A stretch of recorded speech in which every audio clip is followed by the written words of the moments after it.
तो दोस्तों, आज मैं एक्सप्लेन करने वाली हूँ 2023 में आई सीरीज दहाड़ को। तो चलिए बिना वक्त गवाए सीरीज का एक्सप्लेनेशन स्टार्ट करते हैं। सीरीज स्टार्ट होती है राजस्थान के मांडवा गांव से, जहां पर गांव के ठाकुर साहब पुलिस के पास एक कंप्लेंट फाइल करने आए थे। उनका कहना था कि उनकी बेटी रागिनी के साथ अल्ताफ नाम के एक लड़के ने जबरदस्ती की है। उसने पहले रागिनी को किडनैप किया और फिर उस पर जबरदस्ती की। ठाकुर साहब गांव के बड़े आदमी थे, इसलिए पुलिस पर प्रेशर ज्यादा था और इस केस का इन्वेस्टिगेशन करने की जिम्मेदारी सीनियर इंस्पेक्टर देवीलाल सिंह, कैलाश बारगी और अंजलि भट्ट इन पर होती है। और ठाकुर साहब के आदमी भी पुलिस स्टेशन के बाहर नारे लगा रहे थे।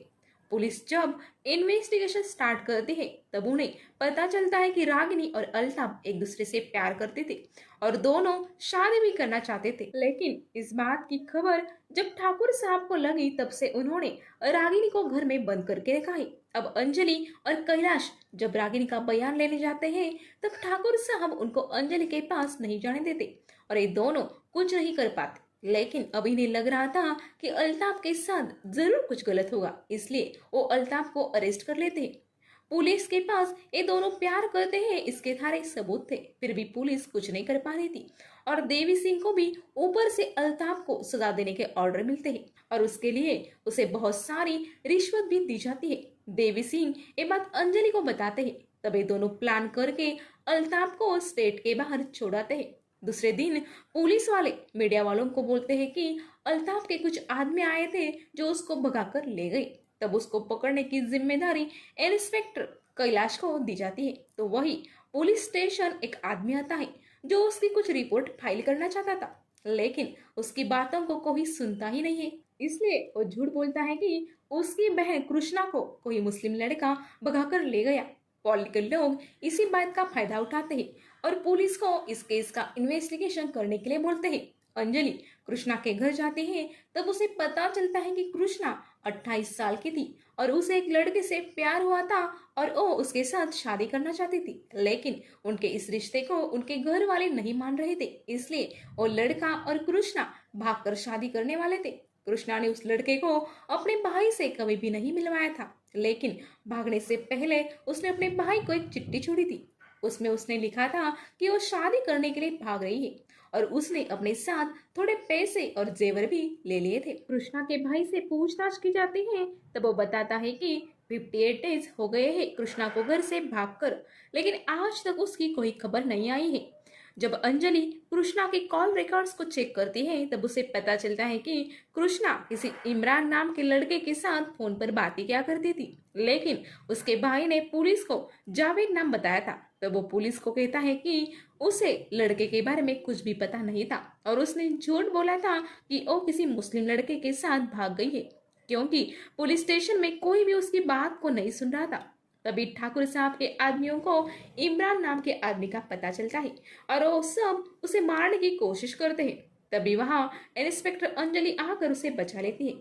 जब इमरान की पूछताछ होती है तो वो बताता है कि ये सिम कार्ड भले ही उसके नाम पर है, लेकिन उसका यूज उसके बहन फातिमा करती थी और वो पिछले 6 महीने से गायब है। इमरान बताता है कि वो किसी लड़के से प्यार करती थी और उसी के साथ वो भाग गई। जो स्टोरी कृष्णा की थी वैसे ही सेम स्टोरी फातिमा की थी। पुलिस वाले जब फातिमा के कॉल रिकॉर्डिंग को चेक करते हैं तब उनको पता चलता है कि वो आधी रात को फोन पर किसी से बहुत ज्यादा वक्त बातें क्या करती थी और जब उस नंबर को चेक किया जाता है तब उनको पता चलता है कि वो नंबर एक लड़की का है और वो लड़की भी गायब है और उसकी भी स्टोरी इन दोनों लड़कियों जैसी ही थी। पुलिस वाले और इन्वेस्टिगेशन करते हैं तब उनको पता चलता है कि 25 से 26 लड़कियां ऐसी गायब हुई है और सब की स्टोरी एक जैसी है और सब लड़कियों की उम्र भी 27 से 28 के बीच है और ये सारी लड़कियां गरीब खानदान से थी और घर की इज्जत न जाए इसलिए इनके घर वालों ने इस मुद्दे को बड़ा नहीं किया। अब पुलिस वाले इस केस का इन्वेस्टिगेशन बढ़ा देते हैं। तभी हम देखते हैं कि इंस्पेक्टर अंजलि की माँ भी उसके पीछे लगी थी कि वो शादी कर ली और वो उसको अच्छे रिश्ते भी ढूंढ रही थी, लेकिन उसको अभी शादी नहीं करनी थी। उसका एक बॉयफ्रेंड भी था, लेकिन उनका मामला कुछ सीरियस नहीं था। आगे हम देखते हैं कि पुलिस को कृष्णा के मौत की खबर मिलती है और उसकी बॉडी एक हॉस्पिटल में होती है। पुलिस जब वहां जाकर चेक करते हैं तब उन्हें पता चलता है कि कृष्णा की कुछ टाइम पहले ही मौत हो चुकी है और उसकी बॉडी पब्लिक वॉशरूम में मिली थी। शायद उसने जहर खाया था और कृष्णा ने मरते वक्त शादी के कपड़े पहने हुए थे लेकिन सिंदूर नहीं लगाया था, मतलब उसकी शादी नहीं हुई थी। जब पोस्टमार्टम का रिपोर्ट आता है तब उसमें पता चलता है कि मरने से पहले वो किसी के साथ इंटीमेट हुई थी, लेकिन ये रेप नहीं था क्योंकि बॉडी पर कोई भी निशान नहीं थे। पुलिस जब इन्वेस्टिगेशन करती है तब उन्हें पता चलता है कि ऐसे ही हालात में बहुत सारी लड़कियों की बॉडी वॉशरूम में मिली थी, इसलिए वो सारे केस रीओपन किए जाते हैं। पुलिस को लगा था कि शायद लड़के ने शादी से इनकार किया होगा, इसलिए इन लड़कियों ने सुसाइड की होगी, इसलिए इन सब केस पर ज्यादा ध्यान नहीं दिया गया था। और वो लड़कियां भी बहुत गरीब घर से थी, इसलिए किसी ने इस केस पर ज्यादा ध्यान नहीं दिया। सारे लड़कियों के कांटेक्ट चेक करने पर अंजलि को सिंधुरा नाम की एक लड़के का कांटेक्ट मिल जाता है जो भी इसी तरह से फंसी थी, लेकिन वो अभी जिंदा थी। अंजलि जब उसे मिलने जाती है तब वो बहुत डर जाती है और अंजलि से बात भी नहीं करती। सिंधुरा की शादी हुई थी और उसके एक छोटा बच्चा भी था। पुलिस को उसके बारे में पता चल गया था। ये जानने पर सिंधुरा सुसाइड करने की कोशिश करती है, लेकिन उसका पति उसे बचा लेता है। आगे हम एक प्रोफेसर को देखते हैं जिसका नाम होता है आनंद। वो हिंदी का प्रोफेसर होता है और उसकी एक वाइफ है जिसका नाम होता है वंदना, और वो एक बड़े से होटल में असिस्टेंट मैनेजर का काम करती है और उसका उसी होटल के मैनेजर जॉय के साथ अफेयर चल रहा था। आनंद की बात करें तो उसका एक छोटा बेटा है जो स्कूल में पढ़ता है और आनंद एक लेक्चरर है और सैटरडे संडे एक वैन में लाइब्रेरी भी चलाता है। वो उस वैन को लेकर छोटे छोटे गांव में जाता है और वहाँ के छोटे छोटे बच्चों को पढ़ाता है और उन बच्चों को बुक्स भी पढ़ने के लिए देता है। आनंद का एक भाई है जो ज्वेलर है, जो उनका फैमिली बिजनेस है, लेकिन आनंद को ये पसंद नहीं था, इसलिए वो लेक्चरशिप में आ गया था। आनंद के पापा को भी पता चल गया था कि आनंद की वाइफ का अफेयर चल रहा है, इसलिए वो उसे डांटते हैं और ऐसा बंद करने के लिए कहते हैं। आनंद का भाई इसके बारे में आनंद को बताता है, लेकिन आनंद इसको सीरियसली नहीं लेता और अपने वैन में आकर बैठ जाता है। तब हम देखते हैं कि उसकी वैन में एक बॉक्स है जिसमें बहुत सारे मोबाइल होते हैं और अब तक जितनी भी लड़कियां गायब हुई थी उन सब के फोटोज आनंद के पास थे, यानी कि उन सब लड़कियों का किलर आनंद ही था। आनंद उन सब लड़कियों से बात करता था और उनसे फ्रेंडशिप करता था, जिसके बाद उन लड़कियों को शादी का वादा करके मिलने के लिए बुलाता था।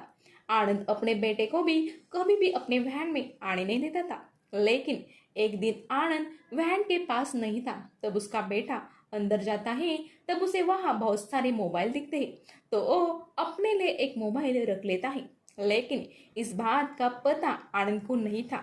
एक दिन आनंद की बीवी उसे बताती है कि उसका जय के साथ अफेयर चल रहा है।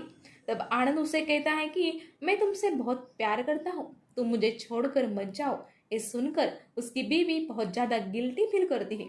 उसके बाद एक दिन आनंद उसके होटल में जाता है और जब जय स्विमिंग पूल में होता है तब उसके ड्रायर को चेंज कर देता है, जिसके कारण शॉक लगने की वजह से जय की मौत हो जाती है और पुलिस भी इसको एक एक्सीडेंट ही मानती है। लेकिन स्टाफ मेंबर से उन्हें पता चलता है कि ये ड्रायर जय का है ही नहीं और पुलिस इन्वेस्टिगेशन करने लगती है। अब आनंद की वाइफ वंदना काफी डर जाती है। उसे डर लग रहा था कि उसके अफेयर के बारे में किसको पता न चले, तो वही आनंद का बेटा स्कूल जाकर उस मोबाइल को ऑन कर देता है और अपने फ्रेंड्स के साथ पॉर्न वीडियो देखने लगता है। उसमें इंस्पेक्टर देवी सिंह का बेटा भी होता है। मोबाइल ऑन होने पर पुलिस वालों को मोबाइल का लोकेशन मिल जाता है और पुलिस स्कूल में आती है। जब आनंद के बेटे से पुलिस वाले उस मोबाइल के बारे में पूछते हैं तब वो बताता है कि उसने ये मोबाइल अपने पापा के वैन से लिया है और पुलिस वाले आनंद को अरेस्ट कर लेते हैं। आनंद बताता है कि उसको ये मोबाइल रास्ते पे मिला था और मुझे वैन लाइब्रेरी चलाते वक्त गांव में बहुत सारी चीजें मिल जाती है जो मैं अपने वैन के अंदर बॉक्स में रखता हूँ। पुलिस वाले उस बॉक्स को चेक करते हैं, लेकिन उसमें से वो सब लड़कियों के मोबाइल और फोटोज गायब थे, क्योंकि आनंद को पता चल चुका था कि उसके बॉक्स में से एक मोबाइल गायब है, इसलिए उसने सब सबूत गायब कर दिए थे। अब पुलिस के पास आनंद के खिलाफ कोई भी सबूत न होने की वजह से वो उसे छोड़ देते हैं, लेकिन अंजलि को अभी भी आनंद पर शक था। इसलिए वो रात को वैन की तलाशी लेने के लिए जाती है और तभी वहां पर वैन का दरवाजा बंद हो जाता है और वैन स्टार्ट होती है। और जब दरवाजा खुलता है तब अंजलि बाहर आकर आनंद को बहुत मारती है, क्योंकि आनंद ने ही गाड़ी स्टार्ट की थी। तभी वहां पर पुलिस वाले आते हैं और आनंद बताता है कि अंजलि विदाउट परमिशन उसके वैन की तलाशी ले रही थी। वो कहता है कि अंजलि उसके खिलाफ कोई साजिश कर रही है, जिस वजह से इंस्पेक्टर देवी सिंह अंजलि पर गुस्सा होते हैं और आनंद से माफी मांग कर कहते हैं कि वो कोई कंप्लेंट फाइल ना करे। अब सबको लग रहा था कि आनंद कितना अच्छा आदमी है, फिर भी अंजलि उस पर शक कर रही है। अगले दिन अंजलि को पता चलता है कि आनंद की वाइफ वंदना का जय के साथ अफेयर चल रहा था। इसलिए वो वंदना से मिलने के लिए जाती है और उससे पूछती है कि क्या उसने अपने अफेयर के बारे में आनंद को बताया था। तब वंदना बताती है कि हाँ, मैंने आनंद को बताया था और आनंद ये सुनकर बहुत नाराज हो गया था। ये सुनकर अंजलि शॉक हो जाती है, क्योंकि जब वंदना ने अपने अफेयर के बारे में आनंद को बताया उसके कुछ घंटे बाद ही जय की मौत हो गई थी।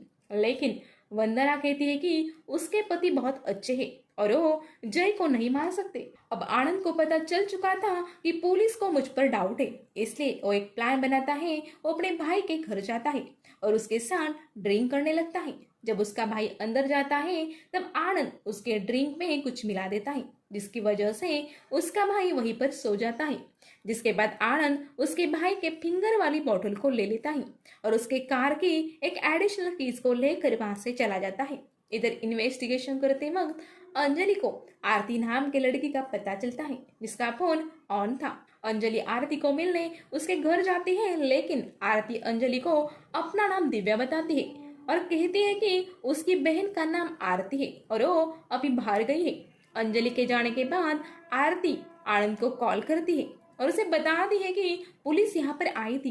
तब आनंद उसे बोलता है कि उन्हें जल्द से जल्द यहाँ से भाग जाना होगा और शादी करनी होगी। जिसके बाद आरती कुछ पैसे और गहने लेकर आनंद के साथ भाग जाती है, लेकिन आनंद इस बार अपनी नहीं बल्कि अपने भाई की कार को लेकर जाता है। वो दोनों एक होटल के रूम में रुकते हैं और उस रात वो दोनों इंटीमेट भी होते हैं।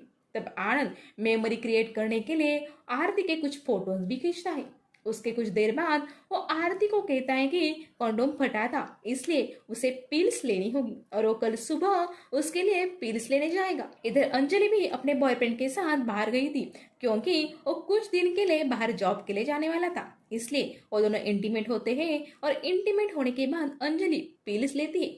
तब अंजलि को याद आता है कि मरने वाली सभी लड़कियां भी टैबलेट्स खाकर ही मरी थी और उसे शक होता है कि वो लड़कियां भी पिल्स ही खाती होगी और उसमें ही पॉइजन होगा, इसलिए उनकी मौत होती थी। और अंजलि ये बात देवी सिंह को भी बताती है। अगले दिन आनंद आरती को भी एक गोली देता है और उसे पानी पीने के लिए वही बोतल देता है जिस पर उसके भाई के फिंगरप्रिंट्स थे और वो आरती को बताता है कि एक गोली खाकर तुम्हें उल्टी हो सकती है, इसलिए तुम इसे पब्लिक वॉशरूम में जाकर खा लो।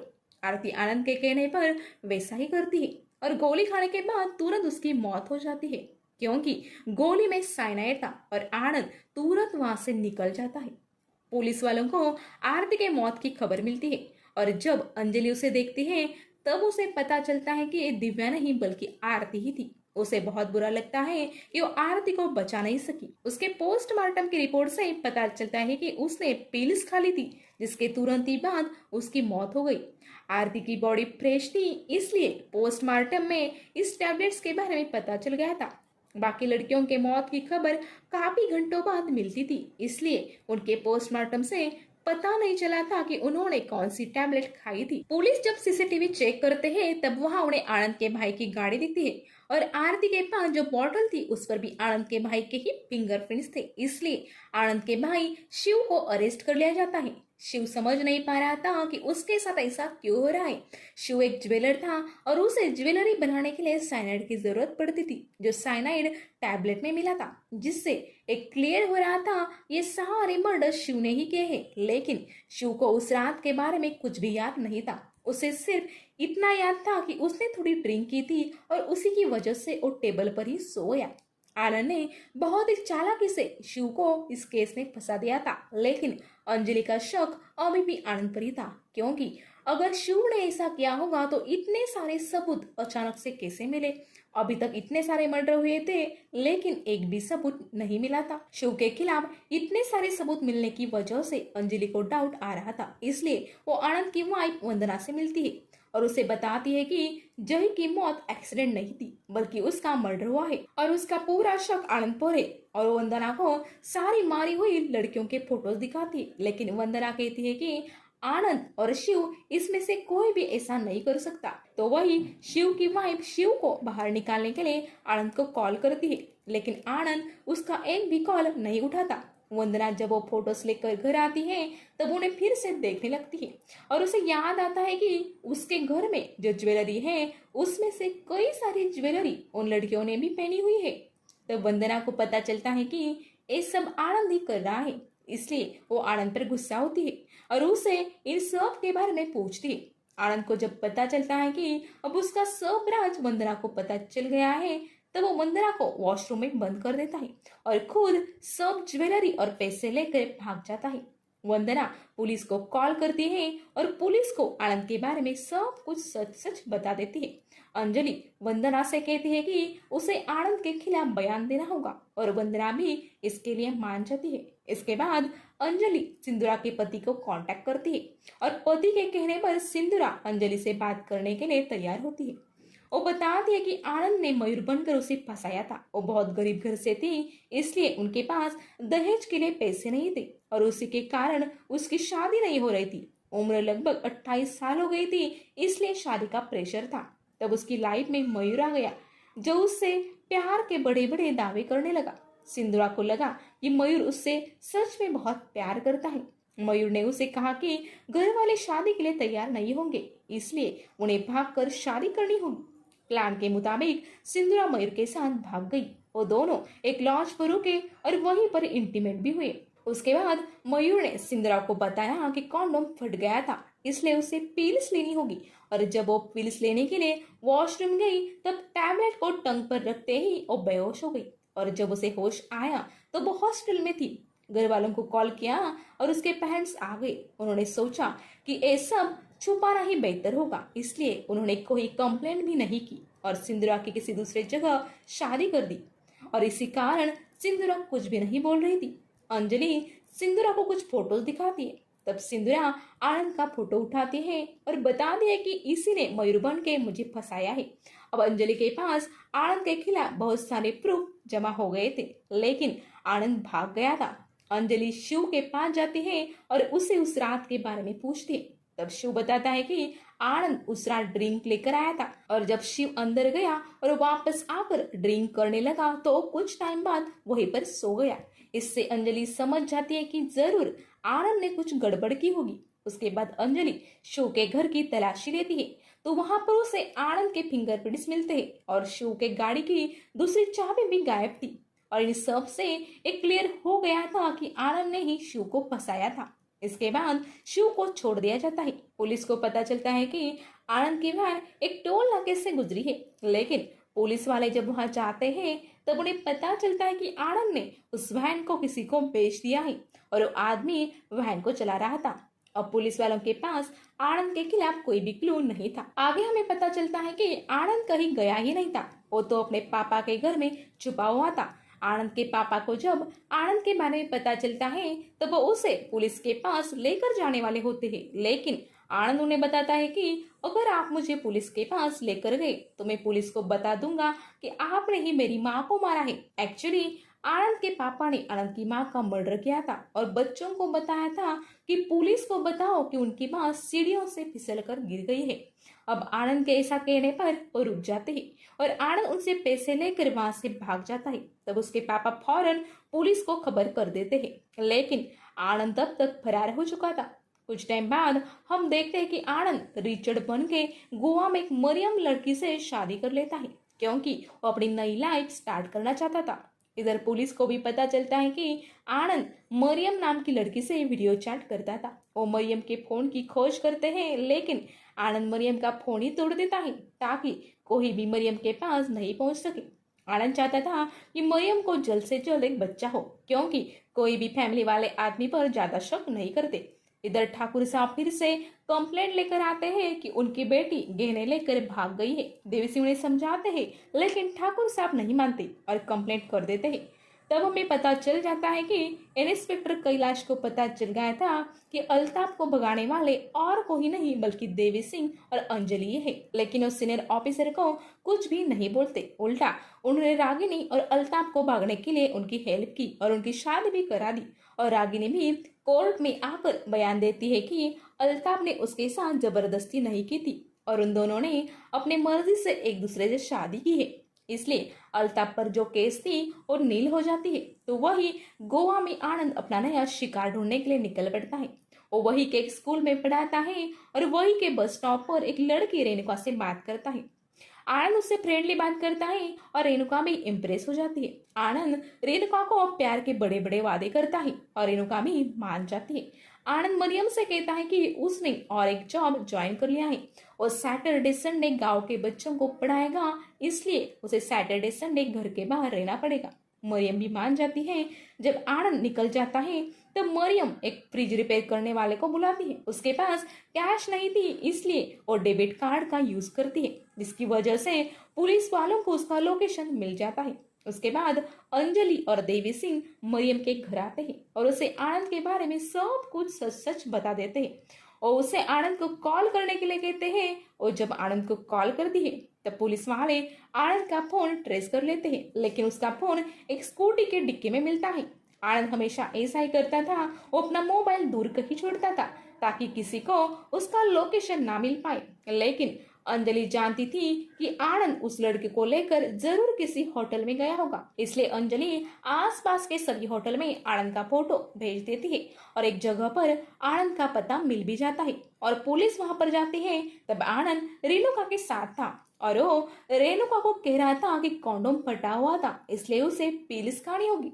तभी वहां पर पुलिस आती है और आनंद को पकड़ लेती है। इसके बाद पुलिस वाले मीडिया वालों को बता देते हैं कि किस तरह से आनंद ने लड़कियों को फंसाकर उनके मर्डर किए थे। अब आनंद को जेल में डाल देते हैं। तब अंजलि उससे पूछती है कि उसने इतनी मासूम लड़कियों को क्यों मारा। आनंद कहता है कि वो लड़कियां मासूम नहीं थी, वो कैसे किसी के साथ बिना शादी के इंटीमेट हो सकती है, इसलिए उन्हें पनिशमेंट मिलनी चाहिए। वो अंजलि से कहता है कि अंजलि को भी पनिशमेंट मिलनी चाहिए क्योंकि देवी सिंह शादीशुदा है ये जानते हुए भी वो देवी सिंह को पसंद करती है। अंजलि उसकी बातों को अनसुना करती है और एक ऑफिस में चली जाती है। एक्चुअली अंजलि एक लोअर कास्ट से बिलोंग करती थी, इसके कारण कुछ लोग उससे अच्छा बर्ताव नहीं करते थे, इसलिए उसके पापा ने उसका सरनेम चेंज कर दिया था। अंजलि उस ऑफिस में जाती है और अपना सरनेम फिर से चेंज करती है क्योंकि वो जो है वही बनकर रहना चाहती थी। और इसी सीन पर इस सीरीज का दी एंड हो जाता है। इस सीरीज में किलर कौन है ये पहले ही पता चल जाता है, लेकिन सस्पेंस ये था कि पुलिस वाले उसको कैसे पकड़ते हैं। अगर आप इस सीरीज को देखना चाहते हैं तो जरूर देखिएगा। इसे देखते वक्त आप बिल्कुल भी बोर नहीं होंगे। अगर आपको मेरा ये वीडियो अच्छा लगा हो तो लाइक कर दीजिएगा और चैनल पर नए हैं तो सब्सक्राइब करना भूलिएगा नहीं। मिलती हूँ अगली सीरीज के साथ, तब तक के लिए गुड बाय।